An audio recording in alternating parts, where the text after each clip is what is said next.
Bonjour et bienvenue sur DigiSchool. Je suis Camille, votre professeure de lettres. Aujourd'hui, nous faisons ensemble le résumé du 4e chapitre de Madame Bovary de Flaubert.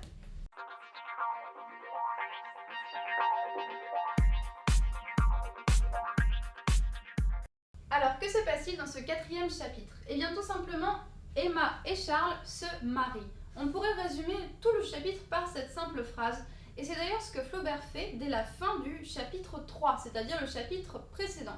Je vous renvoie à la page 74 de notre édition, nous lisons la dernière phrase du 3e chapitre. Il y eut donc une noce où vinrent 43 personnes, où l'on resta 16 heures à table, qui recommença le lendemain et quelque peu les jours suivants. Tout est dit dès la fin du 3e chapitre. C'est ce qu'on appelle en littérature une prolepse.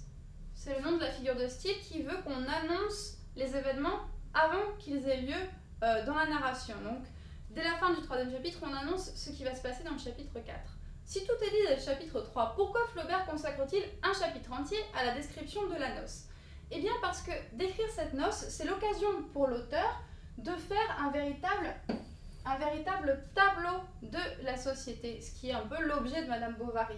À quoi voit-on que ce chapitre fonctionne comme un tableau, comme une peinture? Eh bien, suivez le mouvement du texte. Vous voyez que le texte va de personnage en personnage, comme le regard irait d'un personnage à un autre personnage lorsque vous regardez une scène. Il y a un véritable mouvement. L'auteur commence par évoquer les invités de la noce. Puis, il évoque dès la page 76 les protagonistes que nous connaissons déjà, c'est-à-dire Charles, Emma et les beaux-parents. Enfin, il évoque la noce en général, c'est-à-dire le passage par la mairie. Puis, il décrit la musique et enfin, le repas. Il y a un mouvement du texte qui mime l'œil regardant une scène. Suite à ce premier tableau, on retrouve une anecdote grossière évoquant la nuit de noces. Pourquoi cette anecdote? Tout d'abord car c'est l'occasion pour l'auteur d'aborder pour la première fois l'érotisme dans le couple entre Emma et Charles, mais aussi pour montrer vraiment la grossièreté de la société qui à l'époque fait encore des blagues sur la nuit de noces. Et enfin, le chapitre se conclut par les adieux du père Rouault. Vous savez qu'à l'époque, une demoiselle vivait chez ses parents jusqu'à son mariage. Puisqu'Emma s'est mariée, elle va partir vivre chez Charles à Tostes. Donc on voit le père Rouault regarder sa fille s'éloigner. Nous allons nous attarder un petit peu sur ce passage. Donc je vous renvoie à la page 80 de notre édition. Le père Rouault regarde la charrette s'éloigner. Alors il regarda derrière lui, il n'aperçut rien sur la route.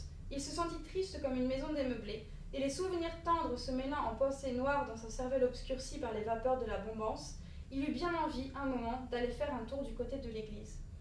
Pourquoi ce passage est-il intéressant? Eh bien tout simplement car c'est la première évocation dans le roman d'une mélancolie si forte qu'elle pousse vers le mysticisme. Cette mélancolie, vous savez qu'Emma la ressentira plus tard dans le roman, c'est ce qu'on appelle en quelque sorte le bovarisme. Comment est-elle décrite? Eh bien, tout d'abord, vous remarquez un véritable champ lexical de la noirceur, qu'on va remarquer avec des termes comme l'adjectif triste, les souvenirs, les pensées noires, la cervelle obscurcie, les vapeurs. Donc un véritable champ lexical de la noirceur. Ce qui est amusant, c'est que cette noirceur mène à une tentation cléricale, à une tentation mystique, c'est-à-dire que c'est un petit pied de nez de la part de l'auteur, une critique, si vous voulez, au cléricalisme, à la tentation de la religion. Il sous-entend ici que c'est la détresse, la nostalgie qui pousse les personnages à se rendre à l'église. Et cette tentation mystique, Emma la ressentira elle-même après ses premiers adultères, rappelez-vous bien, donc bien plus avant dans le roman. Et enfin, nous remarquons la présence de l'auteur par un certain trait humoristique, un trait ironique, qu'on remarque dans le prosaïsme de la comparaison du père Rouault. Il se sent triste comme une maison démeublée. On voit bien ici le prosaïsme de la basse bourgeoisie que Flaubert s'attache à décrire. Voilà, c'est tout pour aujourd'hui. J'espère que cette vidéo vous aura été utile et à très bientôt sur DigiSchool.